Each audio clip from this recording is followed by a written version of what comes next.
Hello friends, എല്ലാവരും എൻ്റെ പുതിയ വീഡിയോയിലേക്ക് സ്വാഗതം. ഒരുപാട് നാളുകൾക്ക് ശേഷം കാത്തിരിപ്പിനൊടുവിലാണ് ഇപ്പോൾ ടോക്സിക്കിൻ്റെ യശ് നായകനാവുന്ന ഗീതു മോഹൻദാസ് ഡയറക്റ്റ് ചെയ്യുന്ന കന്നഡ മൂവി. വേണമെങ്കിൽ നമുക്ക് മൾട്ടി ലാംഗ്വേജ് മൂവി എന്ന് പറയാം. പാൻ ഇന്ത്യൻ ലെവലിൽ എല്ലാവരും പ്രതീക്ഷിച്ചിരിക്കുന്ന ഒരു മൂവിയാണ് ടോക്സിക്. അതിൻ്റെ ടീസർ ഇറങ്ങിയിട്ടുണ്ട്. ടീസർ ആദ്യത്തെ ഇറങ്ങിയപ്പോൾ തന്നെ വിവാദമായിരുന്നു. ഇപ്പോൾ രണ്ടാമത്തേനും ഭയങ്കര വിവാദമാണ്. പ്രത്യേകിച്ച് കേരളത്തിൽ മലയാളികളുടെ ഇടയിലാണ് ഇത് ഭയങ്കരമായിട്ട് അവരിതിനെ ഡീഗ്രേഡ് ചെയ്യുന്നത്. ആ വാക്കിനെ ഞാൻ പറഞ്ഞത് ഡീഗ്രേഡ് ചെയ്യാണ് സത്യം പറയണേ. അത് എന്തുകൊണ്ടാണ്? യഷിനോടുള്ള ദേഷ്യം കൊണ്ടാണോ, അല്ലെങ്കിൽ ടീസർ അത്ര മോശമായതുകൊണ്ടാണോ ചോദിച്ചു കഴിഞ്ഞാൽ ഞാൻ പറയാം അല്ല. അത് ഗീതു മോഹൻദാസ് എന്ന് പറയുന്ന ആ വ്യക്തിയോടുള്ള ആൾക്കാരുടെ ദേഷ്യമാണ്. അത് എവിടെ നിന്ന് തുടങ്ങിയതാണ്? കസബ എന്ന് പറയുന്ന മൂവി അല്ലെ, മമ്മൂട്ടിയുടെ കസബയുമായി ബന്ധപ്പെട്ടിട്ട് ഗീതു മോഹൻദാസ് എൻ്റെ നിർബന്ധപൂർവ്വം നമ്മുടെ പാർവതി തിരുവോത്ത് ഒരു കാര്യം പറഞ്ഞിട്ടുണ്ടായിരുന്നു. അതിൽ ഭയങ്കര മോശമാണ്, ടോക്സിക്. അതന്നെ, ആ കസബ മൂവി തന്നെ ഒരു ടോക്സിക് ആണ്. അതിൽ പറയുന്ന ഡയലോഗും മമ്മൂട്ടിയുടെ ചില ഡയലോഗൊന്നും ശരിയായില്ല, സ്ത്രീ വിരുദ്ധതയുള്ള ഒരു മൂവിയാണ് എന്നുള്ള രീതിയിൽ പാർവതി ഒരു പ്രസ് മീറ്റിൽ പറയണ്ടേ. അപ്പൊ ആദ്യം പാർവതി കസബ എന്ന് പറഞ്ഞ മൂവിയുടെ പേര് പറഞ്ഞിട്ടില്ല. പക്ഷെ നിർബന്ധിച്ച് ആ കസബ എന്ന് പറയുന്ന മൂവിയുടെ പേര് പറയാൻ നിർബന്ധിച്ചത് ഗീതു മോഹൻദാസ് ആണ്. അത് നമ്മളെല്ലാവരും കണ്ടതാണ്. സെയ്റ്റ് എന്ന് പറഞ്ഞിട്ട് ഗീതു പറയുന്ന ഒരു കാര്യം നമ്മളെല്ലാവരും കണ്ടതാണ്. അപ്പോൾ അതുമായി ബന്ധപ്പെട്ട് മലയാളികൾക്ക് അവരോട് ഭയങ്കര ദേഷ്യമുണ്ട്. കാരണം മെഗാസ്റ്റാറിൻ്റെ ഒരു മൂവി അദ്ദേഹത്തെ നാണക്കേടാക്കുന്ന രീതിയിലാണ് ഇവർ പ്രസ് മീറ്റിൽ പറഞ്ഞതെന്നുള്ള രീതിയിൽ. അപ്പോൾ ടോക്സിക്കിൻ്റെ ഈ ഒരു ടീസർ ഇപ്പോൾ വന്നിട്ടുണ്ട്. ആ ടോക്സിന് ടീസറിൽ വന്നിട്ടുള്ളതെന്ന് വെച്ചിട്ടുണ്ടെങ്കിൽ യഷും അതുപോലെ തന്നെ അതിലൊരു വിദേശ വനിതയും തമ്മിലുള്ള ഭയങ്കര ഇൻറ്റിമേറ്റ് ആയിട്ടുള്ള സീനാണ്. ആ ഇൻറ്റിമേറ്റ് സീൻ കഴിഞ്ഞിട്ട് അതിൽ വരുന്ന ചില സീനുകൾ അതിൻ്റെ ഒരു പ്രതീകാത്മകമായിട്ടുള്ള കുറേ കാര്യങ്ങളൊക്കെ കാണിക്കുന്നുണ്ട്. അത് കഴിഞ്ഞിട്ടൊരു ബോംബ് പൊട്ടുന്നു. അങ്ങനെയൊക്കെ കാണിക്കുമ്പോൾ അത് ചെറിയ കുട്ടികൾക്കൊന്നും കണ്ടിരിക്കാൻ പറ്റാത്ത രീതിയിലുള്ള സീൻ സത്യമാണ് കേട്ടോ. അതങ്ങനെയൊന്നും ഈ ഇങ്ങനെ ഒരു ടീസർ ഇപ്പോൾ യഷിനൊക്കെ ഒരുപാട് ഇഷ്ടമുള്ള ചെറിയ കുട്ടികളൊക്കെ ഉണ്ടായിരിക്കും. കാരണം KGF 1 and 2 ഒക്കെ കുട്ടികൾ കണ്ടിട്ട് യഷിന്റെ പുതിയ പടം വെയിറ്റ് ചെയ്തിരിക്കുന്ന ഒരുപാട് കുട്ടികളുണ്ട്. പ്രത്യേകിച്ച് സ്കൂളിലൊക്കെ പഠിക്കുന്ന 10th ഒക്കെ പഠിക്കുന്ന കുട്ടികളും +2 പഠിക്കുന്ന കുട്ടികളും അവർ പറയാം നമുക്ക്. കാരണം അവരൊക്കെ 18+ ഒന്നും ആവാത്ത കുട്ടികളല്ലേ. അപ്പം അവരൊക്കെ വെയിറ്റ് ചെയ്തിരിക്കുന്ന സമയത്താണ് ഇങ്ങനെ ഒരു ടീസർ കാണേണ്ടി വരിക എന്ന് വെച്ചാൽ അത് ബുദ്ധിമുട്ടാണ്. പ്രത്യേകിച്ച് പേരൻസിന് ഭയങ്കര ബുദ്ധിമുട്ടാണ്. അങ്ങനത്തെ സീൻ തന്നെയാണ് അത്. അപ്പോൾ ഇങ്ങനെ ഒരു സീൻ അതിലുണ്ടെങ്കിൽ അതൊരു ടീസറായിട്ട് ഉപയോഗിച്ചാൽ എനിക്ക് ഭയങ്കരമായിട്ടുള്ള ഒരു വിമർശനം തന്നെയാണ്. അത് അങ്ങനെ ചെയ്യാൻ പാടില്ല, എതിർപ്പുണ്ട്. അങ്ങനെ ചെയ്യാൻ പാടില്ലായിരുന്നു.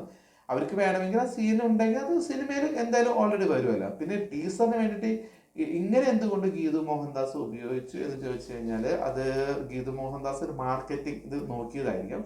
പക്ഷെ പാളി എന്ന് തന്നെയാണ് എനിക്ക് തോന്നുന്നത്. പ്രത്യേകിച്ച് കസബ മൂവിയിലത്തെ ഡയലോഗിനും മമ്മൂട്ടിയുടെ ആ ഒരു പെർട്ടിക്കുലർ സീനിനൊക്കെ ഇത്രയധികം വിമർശിച്ച ഗീതു മോഹൻദാസ് സ്വന്തമായിട്ടൊരു സിനിമ ഇത്രയും കോടികൾ മുടക്കിയിട്ട് ഒരു സിനിമ ഡയറക്റ്റ് ചെയ്യുമ്പോൾ അതിൽ ഇങ്ങനെ ഒരു സീനുണ്ട് എന്ന് പറഞ്ഞിട്ട് അതൊന്നും ഒഴിവാക്കിയില്ല. അപ്പോൾ ഒരു സ്ത്രീ വിരുദ്ധതയും കണ്ടില്ല. ആളുകൾക്ക് കാണാൻ പറ്റാത്ത സീനാണ് എന്നുള്ള രീതിയിൽ യാതൊന്നും തന്നെ ചിന്തിക്കാതെ അത് ടീസറാക്കുന്നു, അത് ട്രെയിലറാക്കുന്നു. അപ്പോൾ ഒന്നും ഗീതു മോഹൻദാസിന് ഒരു പ്രശ്നവും തോന്നിയില്ല. ഇവിടെ തന്നെയാണ് ഒരു ഡബിൾ സ്റ്റാൻഡേർഡ് പോലെ എനിക്ക് തോന്നിയത്. അത് തന്നെയാണ് മലയാളികൾ ഇത്ര വിമർശിക്കാനും കാരണം. അപ്പൊ ആ സമയത്ത് WCC ഒക്കെ രൂപപ്പെട്ട് അവർ അതിന്റെ ഉത്തുംഗ ശൃംഗത്തിലായിരുന്നു അല്ലെ. അവരൊക്കെ ഇപ്പൊ അമ്മ എന്ന് പറഞ്ഞ സംഘടനയെ പൊളിച്ച് എല്ലാ സ്ത്രീകളും WCCയിലോട്ട് വരും എന്നൊക്കെ രീതിയിലൊക്കെ നിൽക്കുന്ന ഒരു സമയത്തായിരുന്നു ഈ കസബയെ കുറിച്ചുള്ള വിമർശനമൊക്കെ വന്നത്. ഇപ്പൊ അതൊക്കെ കെട്ടടങ്ങി. ഇപ്പൊ അവർക്കും കുറച്ച് വർഷങ്ങളായല്ലോ. അപ്പൊ അവർ കുറച്ചും കൂടെ അവരുടെ കരിയറും കൂടെ അവർ നോക്കുന്നു. കാരണം ഓരോ ആൾക്കാരും കരിയർ ഇല്ലാതായി പോയിട്ടുള്ള ആൾക്കാർ WCC ആർക്കാണ് ഇപ്പൊ സിനിമ ഉള്ളത്? ആർക്കും തന്നെ ഇല്ല. പാർവതിക്കില്ല, രമ്യ നമ്പീസിനില്ല, ഗീതു മോഹൻദാസിന് ഇപ്പോൾ നല്ലൊരു പടം കിട്ടുമ്പോൾ അവർ വിചാരിക്കുന്നത് എന്താണ്? ഇതും പറഞ്ഞുകൊണ്ട് ഞാനിരുന്ന എൻ്റെ കരിയർ ഇവിടെ നശിക്കും, അതുകൊണ്ട് ഞാൻ ഇതൊന്നും ഇപ്പൊ ചിന്തിക്കുന്നില്ല എന്ന രീതിയിലായിരിക്കും ഗീതു ചിന്തിച്ചിട്ടുണ്ടാവാം. മറ്റുള്ള ഇപ്പോൾ പാർവതിയുടെ അവസ്ഥയ്ക്ക് എന്താണ്? ഇത്രയും നല്ല ഹിറ്റുകൾ കൊടുത്തിട്ടുന്ന ഒരു നടി പെട്ടെന്നാണ് സിനിമയിൽ നിന്ന് ഫീൽഡ് ഔട്ട് ആവുന്നത്. രമ്യ നമ്പീസിന് പണ്ടേ സിനിമ ഉണ്ടായിരുന്നില്ല, ഇപ്പൊ ഒട്ടുമില്ലാത്ത രീതിയിലാണ്. അപ്പൊ ഇതുകൊണ്ടൊക്കെയാണ് മലയാളികൾക്ക് ഈ ഗീതു മോഹൻദാസിനോട് ഇത്രയധികം ദേഷ്യം വന്നത്.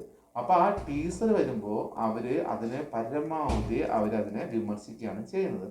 അപ്പൊ എൻ്റെ ഒരു അഭിപ്രായത്തില് കസബയുടെ കാര്യത്തില് നമുക്ക് ഓക്കെ, ഗീതു മോഹൻദാസിന്റെ ആ ഒരു അവരത് പറഞ്ഞു. അത് അങ്ങനെ അവർക്ക് പറയാനുള്ള അഭിപ്രായം അവർ പറഞ്ഞു. അതിൽ സ്ത്രീ വിരുദ്ധതയുണ്ട് എന്നുള്ള രീതിയിലാണല്ലോ പറഞ്ഞത്. അത്രയൊന്നും വേണ്ടിയിരുന്നില്ല അങ്ങനെ സിനിമയിൽ സ്ത്രീകളെ എന്താ ഒരു കച്ചവട ചരക്കാക്കുന്ന രീതിയിൽ എന്നുള്ള രീതിയിലൊക്കെയാണ് അവർ പറഞ്ഞു ഒപ്പിച്ചു വെച്ചത്.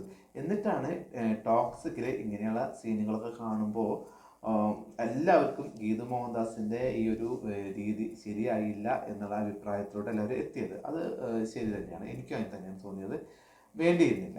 ഇപ്പോൾ ആ സീനുകളൊക്കെ ഒഴിവാക്കിയിട്ട് ടീസറിനോ അല്ലെങ്കിൽ ട്രെയിലറിനോ ഒക്കെ വേറെ നല്ല രീതിയിലുള്ള സീനുകളൊക്കെ ഉൾപ്പെടുത്താമായിരുന്നു. ഇപ്പോൾ ഇതെല്ലാം മലയാളത്തിൽ നിന്ന് ഇത്രയും വിമർശനങ്ങളും സേ ഇറ്റ് എന്ന് പറഞ്ഞുള്ള ടാഗ് ലൈനൊക്കെ ഇട്ടിട്ട് വരുമ്പോൾ സ്വാഭാവികമായിട്ടും അതിൻ്റെ മറ്റുള്ള സംസ്ഥാനങ്ങളിലുള്ള ആൾക്കാരൊക്കെ ചോദിക്കും ഇതെന്താണെന്ന് ചോദിക്കുമ്പോൾ അപ്പോഴാണ് മനസ്സിലാവുക ഇത്രയധികം ഹേട്രഡ് ഈ ഒരു ഡയറക്ടർക്ക് കേരളത്തിലുണ്ട് അല്ലെങ്കിൽ മലയാളികൾക്കിടയിലുണ്ട് എന്ന് പറയുമ്പോൾ സ്വാഭാവികമായിട്ടും നിർമ്മാതാക്കൾക്കും മറ്റുള്ള സംസ്ഥാനങ്ങളിലുള്ള ആൾക്കാർക്കൊക്കെ അതൊരു പേടിയുണ്ട്. വിതരണത്തിന് ഏറ്റെടുക്കുന്ന ആൾക്കാർക്ക് ഒരു പേടിയുണ്ടായിരിക്കും, അയ്യോ ഇതിന് എന്തായിരിക്കും എന്നുള്ളൊരു കാര്യം ഉണ്ടാവും. അത് ഉറപ്പായുള്ള കാര്യം തന്നെയാണ്. അപ്പോൾ എൻ്റെ അഭിപ്രായത്തിൽ ടോക്സിക്കിന് ഈ ഒരു സീൻ ഒഴിവാക്കിയിട്ടുള്ള ഒരു ട്രെയിലർ ആയിരുന്നു നല്ലത്.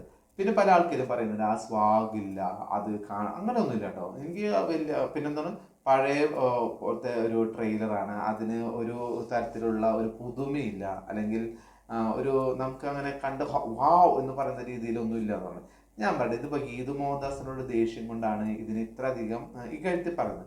പക്ഷെ ഒരുവിധം ഇപ്പോൾ വരുന്ന എല്ലാ സിനിമകളിലും എല്ലാ നടന്മാരും നടക്കുന്നതും അവർ മിഷൻ കണ്ടെടുക്കുന്നതും അതുപോലത്തെ തന്നെയാണ് ഇതിൽ യശ് ചെയ്തിട്ടുള്ളത്.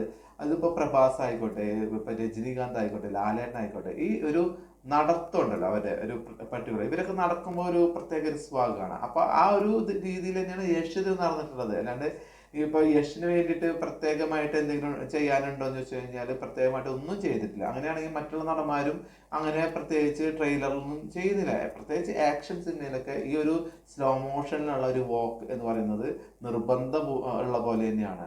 അത് ഇതിന് ചെയ്തിരിക്കുന്നു എന്ന് മാത്രമേ ഉള്ളൂ. അപ്പം അതിനെ എനിക്ക് കൂടുതൽ വിമർശിക്കാൻ കാരണം ഗീതു മോഹൻദാസിനോട് ഈ ഹാട്രഡ് തന്നെയാണെന്നാണ് എനിക്ക് തോന്നിയിട്ടുള്ളത്. സ്വാഗൊക്കെ ഇഷ്ടം പോലെ ഉണ്ട്. അത് അദ്ദേഹം പറയുന്ന ഒന്നോ രണ്ടോ ഡയലോഗുകളെ യശ് പറയുന്നുണ്ടെങ്കിൽ പോലും അത് സൂപ്പറായിട്ട് തന്നെ നമുക്ക് തോന്നുന്നുണ്ട്. പിന്നെ അതിൻ്റെ സീനുകൾ, ബോംബ് പൊട്ടുന്ന സീനുകളൊക്കെ അതൊക്കെ നമ്മൾ സ്വാഭാവികമായിട്ട് എല്ലാതും ചെയ്തുകൊണ്ട് നമ്മുടെ ലാലേട്ടനെ വെച്ച് നമ്മുടെ പൃഥ്വിരാജ് ചെയ്തിട്ടുള്ള എമ്പുരാനിൽ ഇതൊക്കെ തന്നെയല്ലേ ലാലേട്ടൻ്റെ നടത്തം. അതുപോലെ മെഷീൻ ഗൺ ഉപയോഗിക്കുന്നു, ബോംബ് പൊട്ടുന്നു, ഇതൊക്കെ തന്നെയുള്ളൂ. അല്ലെങ്കിൽ ഇതിനൊരു പുതുമ തോന്നുന്നില്ല. പല റിവ്യൂസും പറയുന്നത് കേട്ടു ഇതിനൊരു പുതുമ തോന്നുന്നില്ല, അല്ലടേ പുതുമ തോന്നുന്നില്ല, അല്ലടേ എന്ന് പറയുന്നത് കേട്ടു കേട്ടോ.